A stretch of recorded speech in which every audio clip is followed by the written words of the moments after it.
Welcome to doctor Roshan Soumya care. Autism ఈ రోజుల్లో ఈ సమస్య చాలా పెద్దదిగా మారింది. థెరపీ సెంటర్స్ అనేవి ఎక్కువ అవుతున్నాయి. ఇది నిజానికి చిల్డ్రన్ సమస్య అయినప్పటికీ కూడా దీన్ని నిజంగా ఎక్కువగా సఫర్ అయ్యేది వాళ్ళ పేరెంట్స్. ఆటిజంతో సఫర్ అవుతున్న పిల్లలు వాళ్ళ పేరెంట్స్ చాలా చాలా ఇబ్బంది పడడం అనేది మనం చూస్తున్నాం. వాళ్ళని పెంచేటప్పుడు వాళ్ళతో హ్యాండిల్ చేసే విధానానికి చాలా చాలా ఇబ్బందికి గురవుతున్నారు. ఈ ఆటిజం అంటే ఏంటి? దీని లక్షణాలు ఏ విధంగా ఉంటాయి? ఇది దేని వల్ల వస్తుంది? దీనికి అసలు హోమియోలో ఏమైనా పరిష్కారం ఉందా లేదా అనే విషయాల గురించి ఈరోజు మాట్లాడుకుందాం. ఆటిజం అనేది ఒక న్యూరలాజికల్ డెవలప్మెంటల్ డిజార్డర్. ఇది ఎందుకు వస్తుంది అనేది ఎగ్జాక్ట్గా చెప్పలేం, కానీ జనరల్లీ చాలా చాలా రీసెర్చెస్ ఇది వరకు ఇది ఒక వ్యాక్సినేషన్స్ చేయడం వల్లనో లేకపోతే రకరకాలుగా మన యాంటీబయాటిక్స్ అవి వాడడం వల్ల ఈ ఆటిజం అనేది ఎందుకు వస్తుంది, అలానే దీని లక్షణాలు ఏ విధంగా ఉంటాయి, దీనికి హోమియోలో ఎటువంటి పరిష్కారం ఉంది అనే విషయాల గురించి ఈరోజు మాట్లాడుకుందాం. ఆటిజం అనేది ఒక న్యూరలాజికల్ డెవలప్మెంటల్ డిజార్డర్. ఇది పుట్టిన తర్వాత 2-2.5 సంవత్సరాల వయసులో ఇది తెలుస్తూ ఉంటుంది.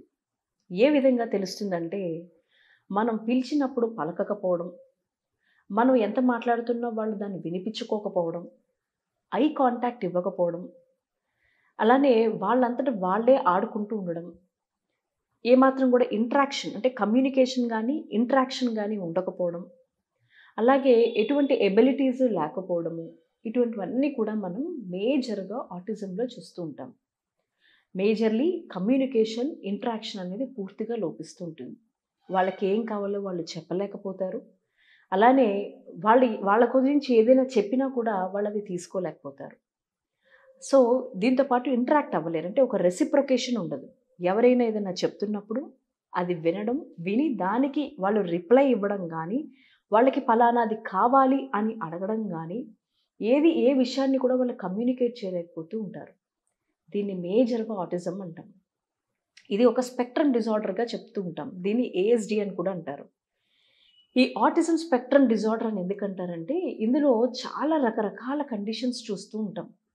కేవలం కమ్యూనికేషన్ ఇంటరాక్షన్ మాత్రమేనా అంటే, దీంతో పాటు చాలా కండిషన్స్ అనేవి ముడిపడి ఉంటాయి. కాబట్టి దీన్ని ఒక బ్రాడర్ స్పెక్ట్రమ్లో చూస్తూ ఉంటాం. అప్పుడు దీన్ని మనం ఏఎస్డి అంటాం. ఈ ఆటిజంలో ఏం జరుగుతూ ఉంటుందంటే, వాళ్ళ లోకంలో వాళ్ళు ఉంటూ ఉంటారు. జనరలీ మామూలుగా ఒక రూమ్లో ఒక 10 మంది కూర్చున్నట్లయితే వాళ్ళొక్కళ్ళు వాళ్ళ లోకంలో ఉంటారు. ఇక్కడ ఏం జరుగుతున్నా కూడా వాళ్ళకి సంబంధం లేకుండా వాళ్ళ ఆట వాళ్ళు ఆడుకుంటూ ఉంటారు. అలానే ఎక్కువ శాతం రిపీటెడ్ బిహేవియర్స్ ఉంటూ ఉంటాయి. ఫర్ ఎగ్జాంపుల్, మీరు ఏదైనా ఒక టాయ్ ఇచ్చారనుకోండి, ఒక ఆటో లాంటిది ఒక చిన్న టాయ్ ఇస్తే అందులో ఉండే వీలిని మాత్రమే కదుపుతూ ఉంటారు. దాన్ని అలా రొటేట్ చేస్తూ ఉంటారు. అంతేగాని దాన్ని మొత్తంగా ఎక్స్ప్లోర్ చేద్దాము, ఆ ఆటో ఏంటి అనే విషయం గురించి వాళ్ళు పట్టించుకోరు. ఏదైనా సరే ఒకటి ఏదైతే చేశారో అది మాత్రమే వాళ్ళు చేస్తూ ఉంటారు. ఆ రిపీటెడ్ బిహేవియర్స్ అనేవి ఉంటాయి. దీంతో పాటు చాలా హైపర్గా ఉంటారు. ఇక్కడి నుంచి అక్కడికి, అక్కడి నుంచి ఇక్కడికి. ఇప్పుడు క్లినిక్లో కూడా పేషెంట్స్ వచ్చినప్పుడు ఒక చైర్ మీద కూర్చోవడం అనేది జరగదు. కంటిన్యూస్గా రూమ్ అంతా తిరుగుతూనే ఉంటారు. ఇక్కడికి అక్కడికి, అక్కడికి ఇక్కడికి, అట్లా కంటిన్యూస్గా హైపర్గా ఉంటూనే ఉంటారు. దాంతోపాటు వాళ్ళకి ఏమవుతుందంటే స్లీప్ ప్రాబ్లమ్స్ ఉంటాయి. నిద్ర సరిగ్గా పట్టకపోవడం, వాళ్ళు ఈ హైపర్గా ఉండడం వల్ల, అలాగే వీళ్ళలో విపరీతమైన ఎనర్జీ ఉంటుంది. ఈ ఎనర్జీ అలాగే హైపర్గా ఉండడం వల్ల రాత్రులు నిద్ర కూడా సరిగ్గా పట్టదు. పడుకుంటారు కానీ 2-3 గంటల్లో లేచిపోతూ ఉంటారు. నిజంగా వాళ్ళు పేరెంట్స్ ఎంత బాధపడుతూ ఉంటారంటే, ఆటిస్టిక్ చిల్డ్రన్ ఉన్నప్పుడు వీళ్ళకి నిద్ర ఉండదు, వీళ్ళ ఎనర్జీ సరిపోదు, వీళ్ళు స్ట్రెస్కి గురవుతూ ఉంటారు. ఎంత చూస్తున్నా కూడా వాళ్ళకి ఎంత ఎనర్జీ ఉన్నా కూడా అది డ్రైన్ అయిపోతూనే ఉంటుంది ఆటిస్టిక్ చిల్డ్రన్ చూడడంలో. సో వీళ్ళకి నిద్ర లేకపోవడము, చాలా హైపర్గా ఉండడము, ఐ కాంటాక్ట్ ఇవ్వకపోవడము, దీంతో పాటు వాళ్ళకి సెల్ఫ్ హర్టింగ్ అనేది ఉంటుంది. ఒక్కొక్కసారి వాళ్ళ తలని వాళ్ళే చేతులతో కొట్టుకుంటూ ఉంటారు, లేదా వెళ్ళి గోడకేసి కొట్టుకుంటూ ఉంటారు. అలానే నోట్లో వేలు పెట్టుకుంటూ ఉండడము, ఇటువంటి బిహేవియర్స్ అన్నీ కూడా ఉంటాయి. దీంతో పాటుగా యూజువల్లీ చాలా వరకు ఏం చేస్తూ ఉంటారంటే రొటేట్ అవుతూ ఉంటారు. ఎక్కడైతే నుంచున్నారో అక్కడ చుట్టూ తిరుగుతూ ఉంటారు. అలాగే వాళ్ళ నీడని వాళ్ళు గమనించుకుంటూ ఉంటారు. అలాగే ఒక పక్కకి తిరిగి సైడ్కి చూస్తూ ఉంటారు. వాళ్ళకి స్ట్రైట్గా చూడాలి, పక్కకి తిరిగి చూస్తూ ఉంటారు. అలానే వీళ్ళు కొంతమంది పిల్లల్లో ఏమవుతుందంటే జెనైటిల్స్‌తో ఆడుకుంటూ ఉంటారు. ఇలా రకరకాల కండిషన్స్ చూస్తూ ఉంటాం. ఆటిజంకి చాలామంది థెరపీస్ తప్పితే ఇంటర్నల్‌గా వేసుకునే మందు లేదు అనే ఒక భ్రమలో ఉంటారు. ఈరోజు ఈ వీడియో ద్వారా ఇది ఎంతో మందికి చేరాలనే ముఖ్య ఉద్దేశంతో చెప్తున్న విషయం ఏంటంటే, ఆటిజంకి ఎక్సలెంట్ మెడిసిన్స్ హోమియోలో ఉంటాయి. ఇప్పుడు నేను చెప్పిన ప్రతి కండిషను కూడా అంటే వాళ్ళలో ఉండే కమ్యూనికేషన్ ప్రాబ్లమ్స్ గానీ, ఇంటరాక్షన్ ప్రాబ్లమ్స్ గానీ, ability to learn new things గానీ, ఫోకస్ లేకపోవడం గానీ, కాన్సంట్రేషన్ లేకపోవడం గానీ, అలానే వాళ్ళు భయపడ్డం అంటే రొటీన్‌కి భిన్నంగా ఏదున్నా సరే వాళ్ళు అక్లిమటైజ్ అంటే వాళ్ళు అడాప్ట్ చేసుకోవడం అనేది చాలా కష్టంగా ఉంటుంది. వాళ్ళ రొటీన్ ఏదో ఆ రొటీన్ మాత్రమే జరగాలి. దానికి కొంచెం అటు ఇటుగా ఏ మాత్రమైనా వాళ్ళు టాలరేట్ చేయలేరు. అలానే వాళ్ళు ఏదైనా స్ట్రేంజర్స్ ఉన్నారనుకోండి, వాళ్ళు వీళ్ళని టాలరేట్ జేయలేరు. వాళ్ళకి కొత్తగా అనిపిస్తే వాళ్ళ దగ్గరికి వెళ్ళకపోవడం, గట్టి గట్టిగా అరవడము, ఇటువంటివన్నీ కూడా చేస్తూ ఉంటారు. ఈ చెప్పిన ప్రతి కండిషన్‌కి కూడా హోమియోలో చాలా ఎక్సలెంట్ మెడిసిన్స్ ఉన్నాయి. ఇంటర్నల్‌గా మెడిసిన్స్ ఇవ్వడం ద్వారా మాత్రమే ఆటిజంని చాలా కంట్రోల్‌లోకి తీసుకురావచ్చు. రెస్ట్‌లెస్‌నెస్ చాలా బాగా తగ్గుతుంది. హైపర్ యాక్టివిటీ బాగా కంట్రోల్‌లోకొస్తుంది. ఐ కాంటాక్ట్ పెరుగుతుంది. స్వతహాగానే ఆటిస్టిక్ చిల్డ్రన్‌కి ఏమవుతుందంటే, వాళ్ళకి ఇన్నున్నా కూడా తెలివితేటలు చాలా బావుంటాయి. ఏదైనా ఆర్ట్స్ పట్ల, మ్యూజిక్ పట్ల నేర్చుకోవాలని వాటి వాటిలో పెర్ఫార్మన్స్ కూడా చాలా బాగా చేయగలుగుతూ ఉంటారు. ఇవన్నీ ఉన్నప్పుడు మనం ఇంటర్నల్‌గా హోమియో ద్వారా మందులు వేయడం ద్వారా ఏమవుతుందంటే, చాలా ఫాస్ట్‌గా నేను చెప్పిన ఈ లక్షణాలన్నిటి నుంచి కూడా బయటకొస్తారు. మీరు వాళ్ళ చదువు అంటే వాళ్ళ అకాడెమిక్స్‌లో కూడా చాలా చాలా బాగా ఇంప్రూవ్ అవుతూ ఉంటారు. ఇది క్యూర్ అనే విషయానికొస్తే అంటే పూర్తిగా తగ్గిపోతుందా? 100% క్యూర్ అయ్యి నార్మల్ పర్సన్‌లా ఉంటారా? అనే విషయం గురించి వచ్చినట్లయితే, అష్యూరెన్స్ విషయంలో వస్తే ఒక్కొక్క పర్సన్ ఒక్కొక్క రకంగా రెస్పాండ్ అవుతూ ఉంటారు.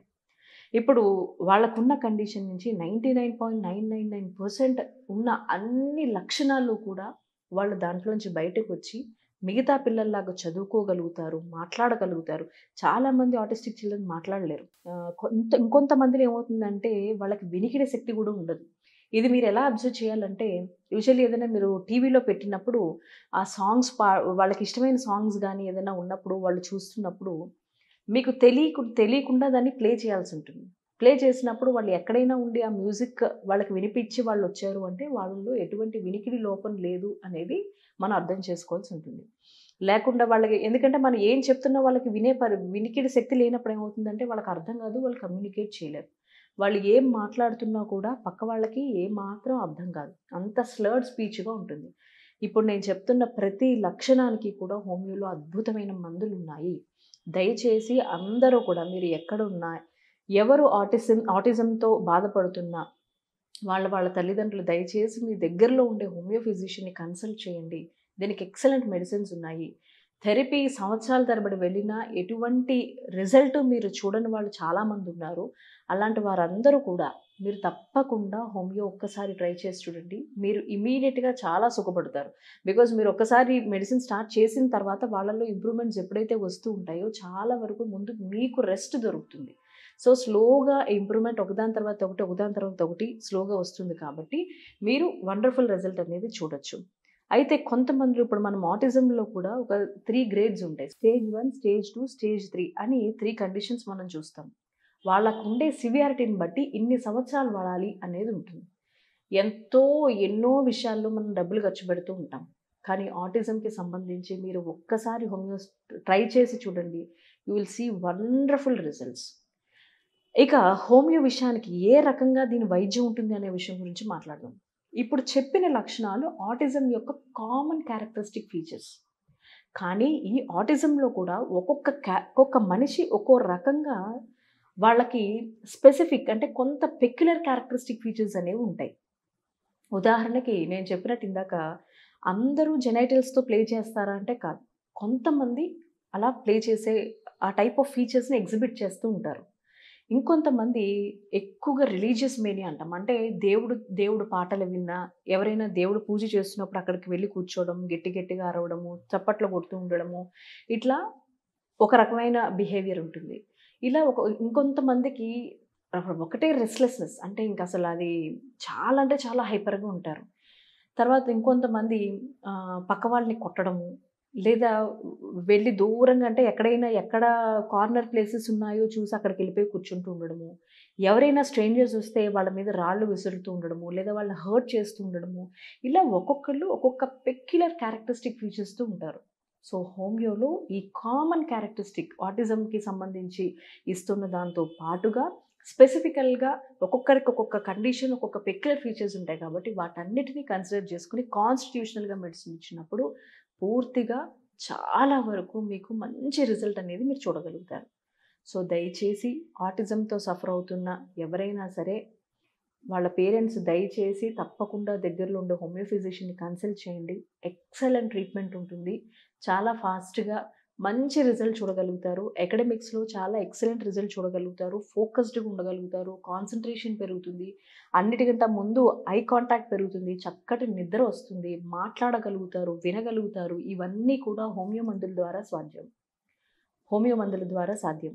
దయచేసి మీ దగ్గరలో ఉండే హోమియో ఫిజిషియన్‌ని కన్సల్ట్ చేయండి. For more videos please subscribe this channel.